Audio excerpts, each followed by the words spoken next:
तो यहाँ पर आपके सामने जो दिया हुआ है ये एसएस का चैप्टर नंबर 1 है। और चैप्टर नंबर 1 क्या है? भारत में ब्रिटिश सत्ता का उदय।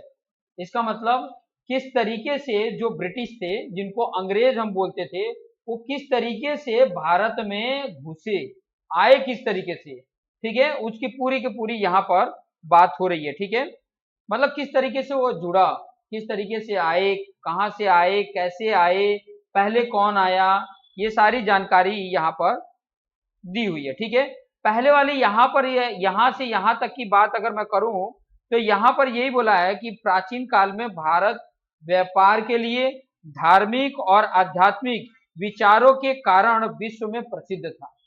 लोग यहाँ पे व्यापार करने के लिए भी आते थे, यहाँ पे धार्मिक प्रवृत्ति के लिए भी आते थे, आध्यात्मिक विचारों के लिए भी यहाँ पर आते थे, और इसके लिए पूरे विश्व में ये प्रसिद्ध था। व्यापार के लिए इसलिए आते थे क्योंकि सस्ते में यहाँ पे मिल जाता था और अपने इधर ले जाकर महंगे में बेचते थे। ठीक है, बहुत सारी चीजों को देख के यहाँ पर उनके लिए बहुत सारी सुविधाएं थी। यूरोप जो देश थे, यूरोप देशों को भारत से रेशम, सूती कपड़ा, मसाले, हीरे जवाहरात और औषधियां चाहिए थी। इस करके वो क्या होते थे, भारत में आते थे। क्या क्या जरूरत होती थी? एक तो कपड़ा, सूती कपड़ा यहाँ से मिल जाता था, उसके लिए रेशम मिल जाते थे, मसाला मिल जाता था, क्योंकि उधर मसाले मिलते नहीं, अभी भी आज भी देखोगे तो उधर मसाले नहीं मिलेंगे जो यहाँ के। और सबसे ज्यादा मसाला की खेती कहाँ पे होती है? केरल में होती है, जो साउथ में है, वहां पे मसाले की खेती होती है। वहीं से अपने अपने ऑल ओवर इंडिया में बाकी जगह पे भी जाता है, बाकी जगह थोड़े थोड़े तो होते ही है मसाले। ठीक है, इस करके और हीरे जवाहरात भी मिलते थे, और औषधियां भी, भारत में जितनी औषधि हैं, भारत में जितने फार्मास्यूटिकल कंपनी है उतना और कहीं नहीं है। मैक्सिमम जो एक्सपोर्ट करता है भारत, वो दवाइयां भारत ही करता है। ठीक है, तो इस करके भी यूरोप के जो देश थे वो यहाँ पर व्यापार करने के लिए आते थे। अच्छा, तो 1453 में, यहाँ पे देख रहे हो, यहाँ पर 1453 में, एक मिनट, 1453 में यहाँ पे देखोगे कौन आया था? तुर्क का मुस्लिमों ने कॉन्स्टेंटिनोपल को जीत लिया था। तुर्क मुस्लिमों ने कॉन्स्टेंटिनोपल जीत लिया था। ठीक है, अब यहाँ पर क्या हुआ कि यहाँ पर जब जीत पर कब्जा कर लिया था, कौन किया था? तुर्कों ने। यहाँ पे तुर्कों ने यहाँ पर क्या कर लिया था 1453 में? पर कब्जा किया, जिससे यूरोप और एशिया के बीच का स्थलीय मार्ग बंद हो गया। कहने का मतलब है कि ये जो कॉन्स्टेंटिनोपल था, उसने, तुर्क जो था, तुर्क मुस्लिम देश है, टर्की जिसको बोलते हैं, ठीक है, टर्की बोलते हैं उसको, उसने जीत लिया। और जब जीत लिया तो वही यहाँ पर आप देखोगे ना, तो यहाँ पे एक मार्ग था, देखो ये तुर्किस्तान है ना, तो यहाँ पे यूरोप के, पुर्तगाल के ये रास्ते से आते थे। तो यहाँ पर भारत, आपका नक्शा देखोगे यहाँ पर, तो भारत यहाँ पर है, ये भारत का है। ठीक है, तो यहाँ पर उनके लिए यहाँ से आना आसान था, लेकिन ये तुर्क जो रास्ता था ये इसने कॉन्स्टेंटिनोपल ने जीत लिया, जिसके कारण इनका आना जाना बंद कर दिया। ठीक है, अब ये आना जाना बंद हो गया तो उन लोगों ने कौन सा रास्ता ढूंढा? देखो ये जो पॉइंट वाला रास्ता है ना, इस रास्ते से घूम फिर करके यहाँ पर आए। ठीक है, ऐसे रास्ते से आए, समझ में आ रहा? बहुत ही लंबा समुद्री ये रास्ता लंबा था। ठीक है, तो उस तरीके से वो लोगों ने अपना व्यापार करने का रास्ता ढूंढा, क्योंकि ये वाला जो रास्ता था, ये वाला, क्योंकि तुर्की पहले तो इधर से आ जाते थे आराम से, बट ये तुर्की को कॉन्स्टेंटिनोपल ने जीत लिया, जिसके कारण यह रास्ता बंद कर दिया इन लोग का, कि भाई मैं व्यापार करो, तुम लोग को आने ही नहीं दूं, वहां पहुंचने ही नहीं दूं। ये करके वो लोगों ने, मतलब अब भारत आने वाले जल मार्ग बंद हो गए। किसके लिए? यूरोपियों के लिए, यूरोप वासियों के लिए कॉन्स्टेंटिनोपल होकर भारत आने वाले जल मार्ग जो थे वो बंद हो गए। अब यूरोप वासियों का काम गरम मसाले के बिना चलने वाला नहीं था, इसलिए उन्होंने, यूरोप के लोगों ने ये सोचा कि हम जल मार्ग ढूंढेंगे, मतलब समुद्री मार्ग हम ढूंढेंगे, कि ताकि हम भारत पहुंच के वहां से हम अच्छी तरीके से व्यापार कर सकें। फिर उसके बाद आया भारत आने के जल मार्ग की खोज। ठीक है, जल मार्ग की खोज।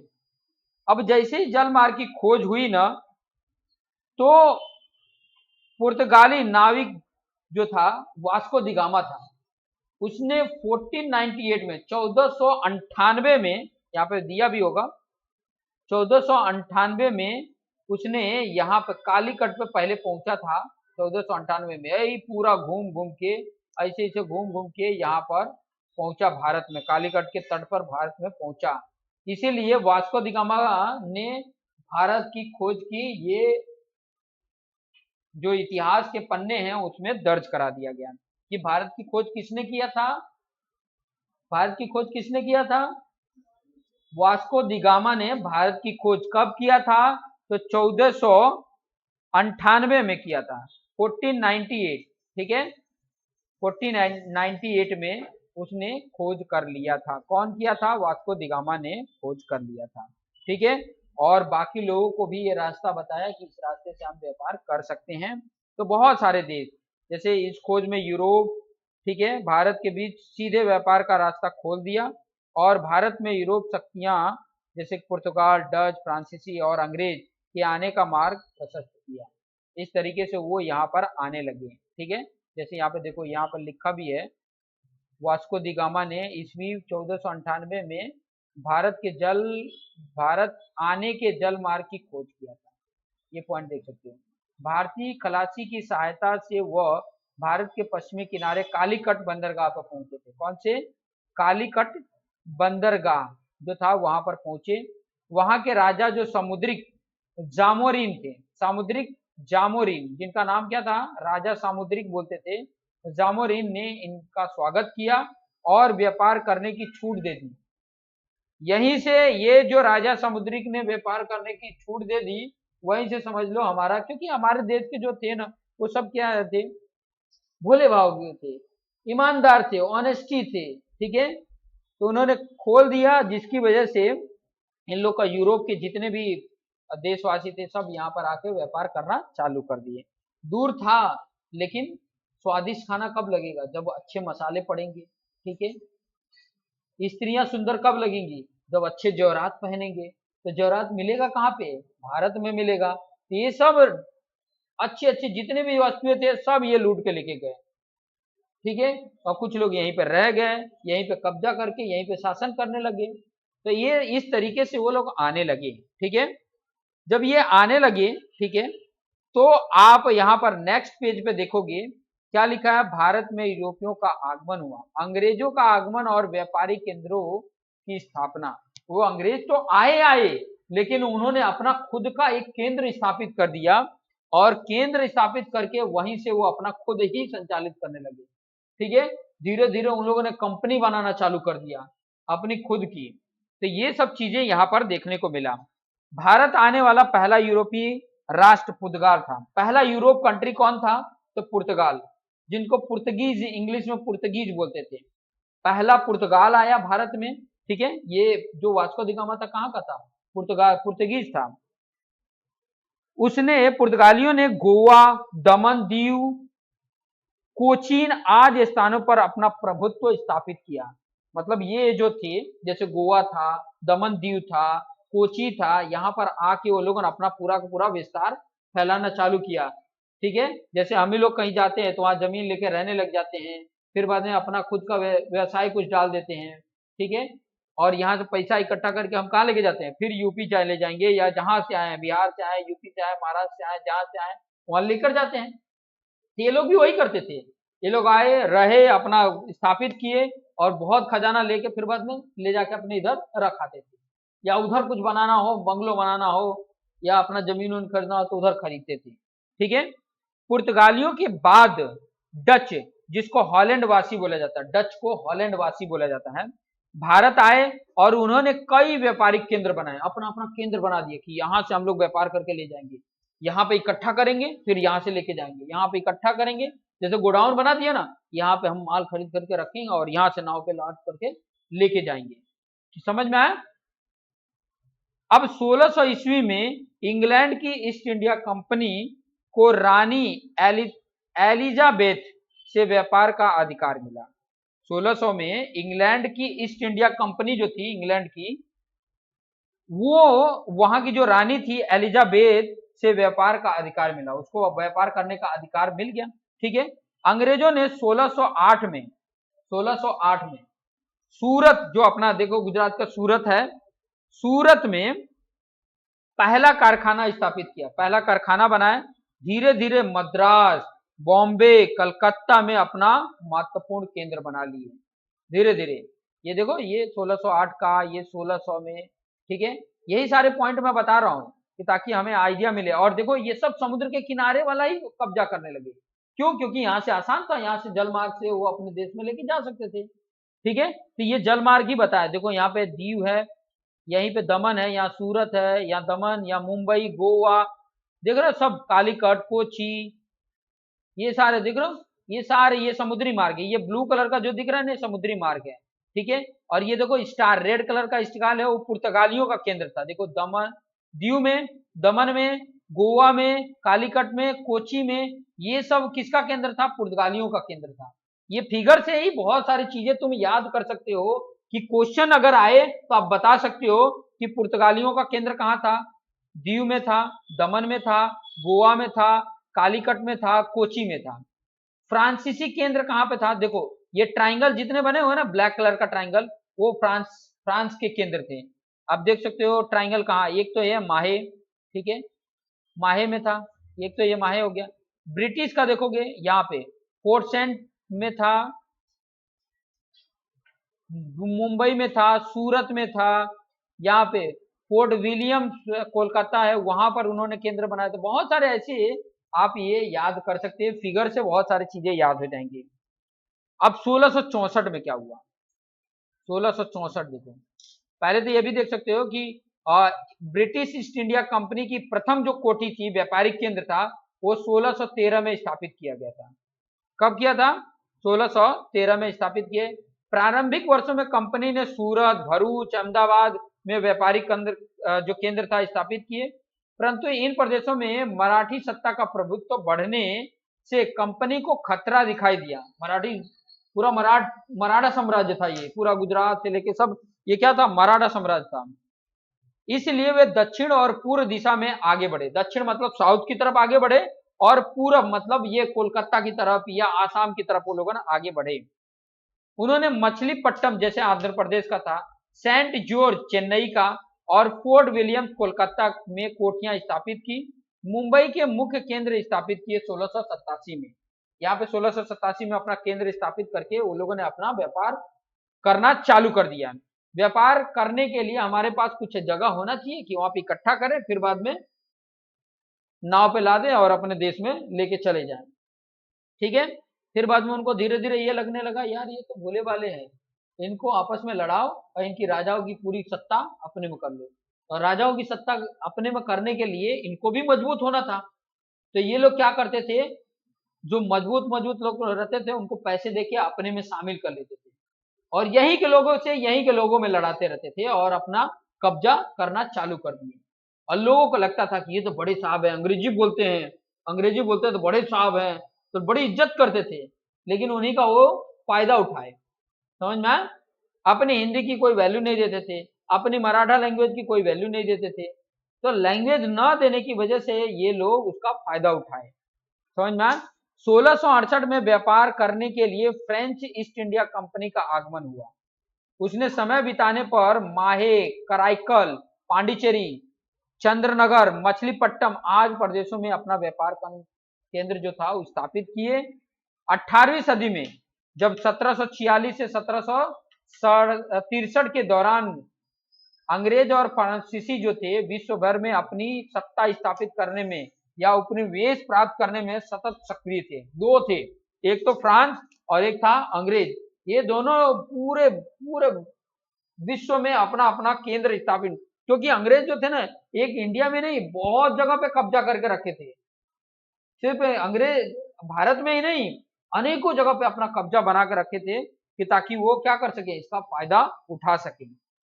और वो भी इसलिए जहां जहां खजाना भरे हुए वहां वहां से लूट के ले आओ, अपने देश में भरो, यही काम करते थे वो लोग, ठीक है। इन दोनों ब्रिटिश ईस्ट इंडिया कंपनी और फ्रेंच ईस्ट इंडिया कंपनी के बीच सत्ता स्थापित करने के लिए 3 कर्नाटक युद्ध हुए थे। अब ये दोनों सक्रिय थे। अब ये सोचता था कि मैं यहाँ का लूट के लेके जाऊं, अंग्रेज सोचते थे मैं यहाँ का लूट के ले जाऊं, तो इनके बीच में 3 बहुत कर्नाटक युद्ध हुए थे, जिसमें फ्रेंच ईस्ट इंडिया कंपनी का पराजय होने से ब्रिटिश इंडिया कंपनी के राज्य विस्तार का मार्ग प्रशस्त हो गया। इसमें ब्रिटिश इंडिया जो अंग्रेज थे, ये लोग काफी मजबूत थे, फ्रांस वाले को भी हरा के अब इनका मतलब कई जगहों पे विस्तार उन लोगों ने फैला दिया। इस तरह सत्ता संघर्ष के अंत में पुर्तगालियों के पास दीव दमन और गोवा ही रह गए थे। अब पुर्तगाली आए थे सबसे पहले, लेकिन उनके पास छोटे छोटे ये रह गए थे, कौन सा, दीव दमन और गोवा, ठीक है। जबकि फ्रांसीसियों के पास चंद्रनगर, माहे, कराईकल, पांडिचेरी जैसे प्रदेश रहे, जबकि डच सदा के लिए विदा हो गया। जो डच था, हॉलैंड वाले थे, वो सब सदा के लिए विदा हो गए, अभी आना मत, उनको पहले से ये लोग मार के भगा दिए, ठीक है। आए थे दूसरे नंबर पर डच वाले, ये लास्ट में आए सब ब्रिटिश वाले, फ्रांस वाले, लेकिन ये लोग को हटा दिए, अपना कब्जा कर लिए। अब प्लासी का युद्ध आ गया क्या, प्लासी का युद्ध। यहां से याद कर सकते हो, प्लासी का युद्ध 23 जून 1757 को हुआ था, 1757 को हुआ था, ये याद कर सकते हो। ये क्वेश्चन पूछेगा प्लासी का युद्ध कब हुआ था, 23 जून 1757 को हुआ था। प्लासी का मैदान मुर्शिदाबाद, जो पश्चिम बंगाल से लगभग 38 किलोमीटर दूर है, कहां पे हुआ था, प्लासी का जो मैदान है, बड़ा क्षेत्र होगा, वहीं पे युद्ध होगा। अब ये बड़ा क्षेत्र जो है उसका नाम था मुर्शिदाबाद, ये कहां पर है, पश्चिम बंगाल से लगभग 38 किलोमीटर दूरी पर है। अब यहाँ पे देखो, बंगाल में सिराजुद्दौला का शासन था। सिराजुद्दौला ये मुस्लिम शासक था। उसके उतावले स्वभाव के कारण राज्य में उसके कई विरोधी भी थे, वो उतावला भी था सिराजुद्दौला। उस समय में ब्रिटिश इंडिया कंपनी के नवाब की स्वीकृति लिए बिना ही कोलकाता की रक्षा के बहाने व्यापारी कोठी के चारों ओर से किलाबंदी कर दी, परंतु नवाब सिराजुद्दौला ने किलाबंदी तोड़ डाली।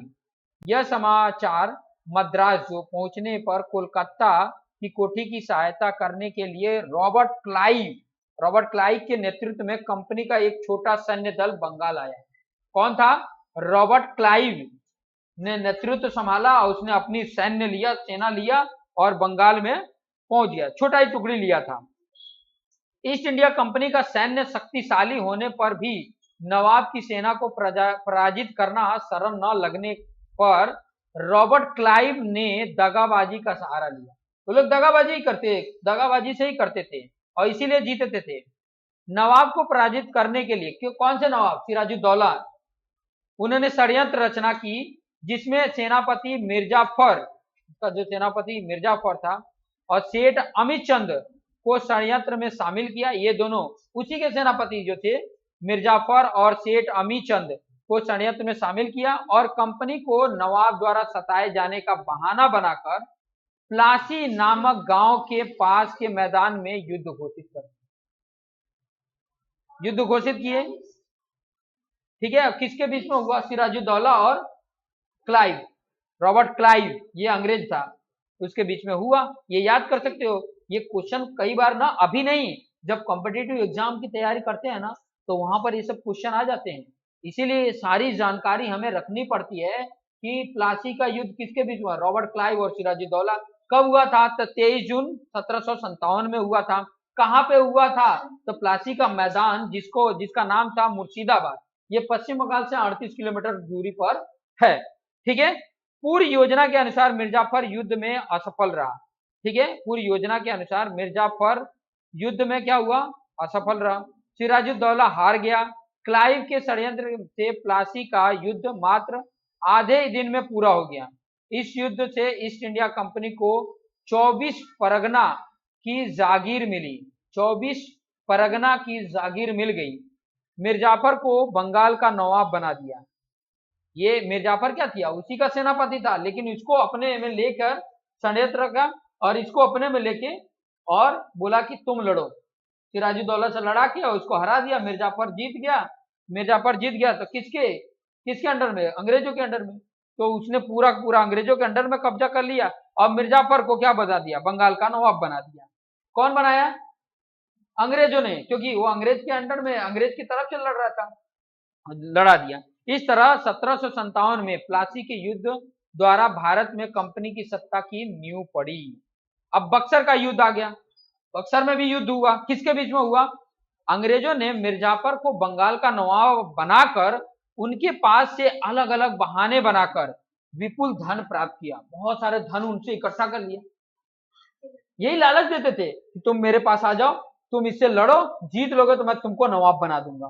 ठीक है, अब नवाब बन गए तो उनसे अलग अलग बहाने बना के उनसे धन दौलत इकट्ठा कर लेते थे। खूब ढेर सारे धन दौलत इकट्ठा करके और अपने पास ले लेते थे। फिर कमजोर हो जाते थे तो उनको भी मरवा देते थे। और अधिक अधिकार प्राप्त करने की लालच में ईस्ट इंडिया कंपनी ने मिर्जापुर को हटाकर मीर कासिम को बंगाल का नवाब बना दिया। अब और लालच थी, अब वो दे नहीं रहा था तो इन्होंने सोचा कि चलो इसको हटाओ, मीर कासिम को बना दिया।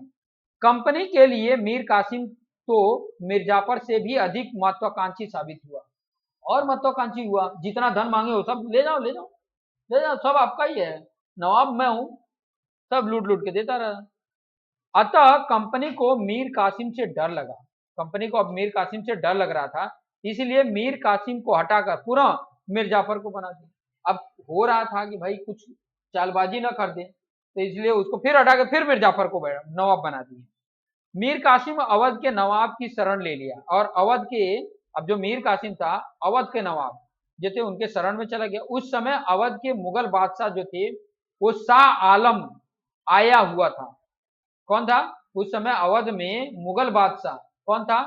शाह आलम आया हुआ था। कहां पे आया हुआ? अवध में आया था। इसलिए तीनों ने संयुक्त रूप से कंपनी के सामना करने का निर्णय करके कंपनी के विरुद्ध युद्ध की घोषणा की। अब यहां पर युद्ध की घोषणा थोड़ा सा समझना।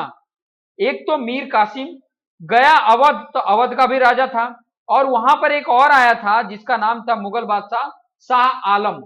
शाह आलम, ये तीनों ने अपनी गुटबंदी बनाई और बोला कि हम अंग्रेजों से लड़ेंगे। ठीक है, अंग्रेजों से लड़ने की घोषणा कर दी। और कहां पे की है? बक्सर में उस संयुक्त सेना के विरुद्ध 22 अक्टूबर 1764 में ईस्ट इंडिया कंपनी ने युद्ध किया, जिसमें संयुक्त सेना की पराजय होने से कंपनी को बंगाल, बिहार और उड़ीसा की दीवानी सत्ता मिली। कि पराजय होने से कंपनी को, अब ये लोग फिर से हार गए तो कंपनी को क्या क्या मिला? बंगाल भी मिला, बिहार भी मिला, उड़ीसा की दीवानी सत्ता मिल गई। सारा सत्ता किसको मिल गया? अंग्रेजों को मिल गई। इस तरीके से देखो कितना, जैसे जैसे ये लोग सत्ता मिलते थे वैसे पैसा रहेगा तो तुमको भी शामिल कर लेंगे, इनको भी शामिल कर लेंगे।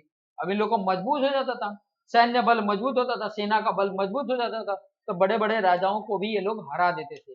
और हराने का मतलब होता था कि अगर वो लोग हार मान लिए तो उनकी सारी सत्ता अपने कब्जे में, उनको या तो हो सकता था जेल में डाल दे या तो उनको मार दे, जो करना होता है। ठीक है, कई बार क्या होता था कि उनकी आधी संपत्ति ले लेते थे, संधि कर लेते थे। संधि मतलब कि इतना आप ले लो और मुझे बख्श दो, मैं आधे में अपना राज चला लूंगा। आधा हुए, आधा सत्ता लेके और मजबूत हुए, और जितना मजबूत होंगे तो ये आधा रह के भी क्या करेंगे? इनको भी हरा ही देंगे।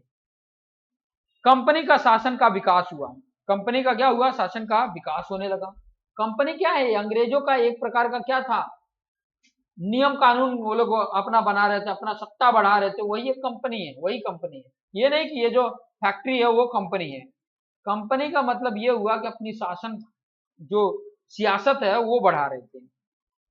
अब अंग्रेज सरकार ने नियामक कानून पारित कर दिया। कब? 1773 में। उस कानून के अनुसार बंगाल के गवर्नर को गवर्नर जनरल बनाकर कंपनी के व्यापारी तथा राजनीतिक हितों और प्रवृत्तियों को उसका सीधा अंकुश में रखा गया, और उसके अंतर्गत मुंबई मद्रास के गवर्नर और उसकी काउंसिल को रखा गया। इस तरह से वारेन हेस्टिंग्स, देखो ये वारेन हेस्टिंग्स भारत का प्रथम गवर्नर जनरल बना। गुलाम जब थे ना, तो पहला प्रथम गवर्नर जनरल कौन बना था? Warren Hastings. ये भारत का पहला गवर्नर जनरल बना था जब गुलाम था, और जब आजाद हुआ हमारा देश तब हमारा भारत का पहला गवर्नर जनरल कौन था? माउंटबेटन था। ठीक है, माउंटबेटन, ये याद रखना। ठीक है, इसके समय में मराठों के साथ गवर्नर जनरल वारेन हेस्टिंग्स प्रथम मराठा युद्ध हुआ, और मैसूर के हैदर अली के साथ प्रथम जो मराठा युद्ध हुआ, मराठा और वारेन हेस्टिंग्स प्रथम गवर्नर जनरल जो बना भारत का, उनके बीच में युद्ध हुआ। और मैसूर के हैदर अली के साथ द्वितीय मैसूर युद्ध हुआ। दूसरा युद्ध हुआ कौन सा? दूसरा युद्ध जो हुआ उसको द्वितीय मैसूर युद्ध हुआ। इन दोनों सत्ताओं के साथ एक साथ सामना करने से ईस्ट इंडिया कंपनी की कठिनाइयां बढ़ी। दोनों तरफ एक साथ दोनों को लड़ने पे सामना तो आएगा ना, दो दो जगह लड़ाई करने पे कठिनाइयां आई। तो वारेन हेस्टिंग्स के बाद गवर्नर जनरल के रूप में कार्निवालिस आया। कठिनाइयां बढ़ी तो एक और गवर्नर जनरल बना दिए कार्निवालिस को। उसके समय में मैसूर का बाग के रूप में प्रख्यात टीपू सुल्तान आया, जिसको बोला जाता था मैसूर का बाग। इनकी भी कहानी अजीब है, ठीक है। इनको एक खूंखार जंगल में छोड़ दिए थे, ठीक है, बंदी बना के। और कौन छोड़ा था? यही अंग्रेजों ने, जब वो हारे थे तब। वहां पे ना, इसलिए इनको बोला जाता था मैसूर का बाग। क्यों? क्योंकि बाघ उनको ऊपर अटैक करने आया ना, एक फाइट दिए ना, बाघ छितरा गया इसे। इतने खतरनाक थे टीपू सुल्तान। तो टीपू सुल्तान के बीच में देखो, मैसूर का बाग के रूप में प्रख्यात टीपू सुल्तान के साथ तीसरा मैसूर युद्ध हुआ। पहला मराठा युद्ध, दूसरा हैदर अली के साथ, तीसरा टीपू सुल्तान के साथ तीसरा युद्ध हुआ। टीपू सुल्तान को हराने के लिए कंपनी ने मराठा और निजाम की सहायता ली थी। मराठा को हराए तो मराठा को अपने में ले लिए, ठीक है, और निजाम को ले लिया अपने में सहायता के लिए। और इन लोगों को मिला के फिर टीपू सुल्तान के साथ लड़ाई किए और उसको हराए और उनसे संधि स्वीकार करनी पड़ी। टीपू सुल्तान को हराए और उनसे संधि स्वीकार करनी पड़ी। कार्निवालिस जो था के बाद सर जॉन सोर गवर्नर आया। सर जॉन सोर गवर्नर जनरल। ये एक एक न टॉपिक नाम याद रखने का। वार हेस्टिंग्स आया था, फिर कार्निवालिस आया, फिर जॉन सेर वार्नर गवर्नर बना। उसके द्वारा अपनाई गई तटस्थता की नीति के कारण ईस्ट इंडिया कंपनी की प्रतिष्ठा एक तरफ घटी तो दूसरी तरफ मराठे अधिक शक्तिशाली बने। देखो ये आया तो इन लोग का जो कंपनी था अंग्रेजों का, इन लोग की मतलब कुछ ना कुछ प्रॉब्लम्स आए और उधर मराठा जो साम्राज्य था वो शक्तिशाली बना। इससे जॉन सोर के बाद आने वाले गवर्नर जनरल वेलेस्ली के सिर पर कंपनी को भारत में सर्वोपरि बनाने का उत्तरदायित्व आया कि अब भारत इसमें अंग्रेजों को सर्वोपरि बनाओ। क्योंकि इसके पहले सोर ये आया था, जॉन सोर, वो कुछ कर नहीं पाया। सर जॉन सोर जो है कुछ कर नहीं पाया। इसके लिए वेलेस्ली ने सहायक संधि योजना लागू की। सहायक संधि योजना की शर्तें और स्वीकार करने वाले राज्य निम्नलिखित हैं। यहाँ पर उन्होंने अपना नियम कानून बनाए। वो लोग बहुत सारे नियम कानून बनाते थे और नियम कानून उसको पालन करना पड़ता था। और जो नहीं नियम कानून पालन करेगा उसको क्या होता था? उसको सजा दिया जाता था, कर लगाए जाते थे, बहुत सारी चीजें। समझ में आया? तो गुलामी और आजादी में यही फर्क होता है कि ये धीरे धीरे क्या करने लगे? गुलाम करने लगे। अब पूरा सत्ता हासिल कर लिए तो उनके ऊपर जो चाहे वैसा वो करें। तो सहायक संधि योजना की शर्त क्या थी? देखो ये शर्त यहाँ पे दिया हुआ है, यही पूछ लेता है कि सहायक संधि योजना की शर्त क्या क्या थी। तो ये चीजें अगर याद है तो आप आराम से उसमें अटैच कर सकते हो। क्या था? सहायक संधि योजना स्वीकार करने वाले राज्यों को कंपनी सरकार प्रशिक्षित सैन्य प्रदान करेगी। जो इसको स्वीकार करेगा उसको सेना देगी सुरक्षा के लिए। यह सैन्य राज्य को आंतरिक और बाह्य आक्रमण से रक्षा करेगा, सुरक्षा देगी कि वो अंदर से भी और बाहर से भी सुरक्षा देगा। जैसे अभी देखते हो ना मूवियों में गुंडे होते हैं, हम तुमको सुरक्षा देनी है, उसके लिए तुम्हें मुझे क्या देना पड़ेगा? हफ्ता देना पड़ेगा, मैं तुम्हें सुरक्षा दूंगा। तो ये लोग का भी वही था। दूसरा, उसके बदले में योजना स्वीकार करने वाले राज्यों से सेना खर्च अथवा उतनी आय वाले प्रदेश अंग्रेजों को देना होगा। और जहां पर ये जाएंगे तो हफ्ता जैसा हफ्ता देना पड़ेगा। यही बात हो गई। क्या देना पड़ेगा? वहां जो स्वीकार करेगा उसको जो सैन्य बल है उसकी खर्चा, उसके रहने पीने खाने का व्यवस्था करना पड़ेगा। कंपनी की अनुमति के बिना राज्य अन्य राज्य के साथ युद्ध या संधि नहीं कर सकेंगे। कंपनी जब तक अनुमति नहीं देगा तो वो राज्य किसी राज्य से युद्ध भी नहीं करेगा या नहीं तो उनसे कोई संधि करेगा। राज्य को दरबार में एक अंग्रेजी प्रतिनिधि रखना पड़ेगा। हर राज्य में एक अंग्रेज का प्रतिनिधि रखना पड़ेगा, एक अंग्रेजी बंदा रहना चाहिए वहां पे। और आगे, अन्य विदेशी को अपने राज्य में नौकरी पर नहीं रखना है। कोई और विदेशी आ रहा है तो अपने राज्य में उसको नौकरी नहीं देना है, ये संधि। और किसने किसने स्वीकार किया था?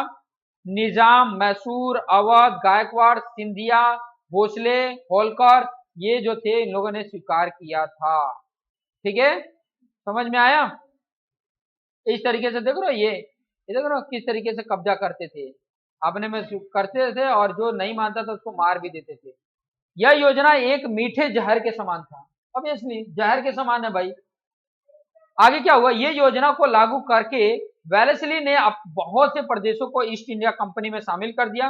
गवर्नर जनरल वेलेस्ली ने टीपू को सहायक संधि योजना स्वीकार करने के लिए कहा, किंतु उसने उससे अस्वीकार कर दिया। ठीक है, टीपू ने उसको क्या कर दिया? अस्वीकार कर दिया। योजना को स्वीकार करने से मना किए जाने पर कंपनी अंग्रेजों ने निजाम के साथ मिलकर मैसूर पर 1799 में आक्रमण किया। इस चौथे मैसूर युद्ध में अंग्रेजों के साथ लड़ते हुए टीपू की मृत्यु हो गई थी। वेलेस्ली के पश्चात भारत में गवर्नर जनरल के रूप में हेस्टिंगस आया। वारेन हेस्टिंगस नहीं, हेस्टिंगस आया। उसने नेपाल के साथ युद्ध करके गुरखों को सेना में शामिल किया। कौन गुरखो? ये गोरखा जो थे ना, ये बहुत ताकतवर होते थे, हाइट में भाटे भाटे होते थे, छोटे छोटे होते थे, लेकिन इनसे लड़ना बहुत ही खतरनाक था। ये लोगों ने, अंग्रेजों ने उनको भी अपने में शामिल कर दिया, गोरखे को। पिंडारों के साथ युद्ध करके उन्हें अंकुश में ले लिया, अपने में शामिल कर लिया। तीसरा मराठा युद्ध करके अपनी कंपनी की सर्वोपरिता स्थापित की। ठीक है विलियम, अभी यहां से जो आगे का पार्ट है ये हम कल पढ़ेंगे। यहाँ का इतना पार्ट आप लोगों ने अच्छे तरीके से समझ लिया होगा। ठीक है, आगे का पार्ट हम लोग नेक्स्ट पार्ट में समझेंगे और अच्छी तरीके से समझेंगे, कि ताकि इसके हर एक पार्ट को हम आसानी से समझ पाए। ठीक है, तो अभी मैं इसको एंड करता हूं, और अच्छा लग रहा है तो दूसरे भी जो दोस्त मित्र उनको शेयर करो, कि वो भी इस बात को समझे। 1 से 2 बार खाली नहीं, अगर मान लो कि देख रहे हो ना, खाली कान लगाकर सुन भी सकते हो ना, लगा दिया कान लगा के सुन रहे हो ना, तो आपको कम से कम इसके बारे में पता चल जाएगा, कौन किसके बाद आया, क्या क्या लेकर आया, कि ताकि सारी जानकारी आपको पता चल सके। तो यहाँ पर मैं ये वीडियो को एंड कर रहा हूं, और जो भी आपके दोस्त मित्र होंगे उनको जरूर ये शेयर करना। तो अभी के लिए धन्यवाद।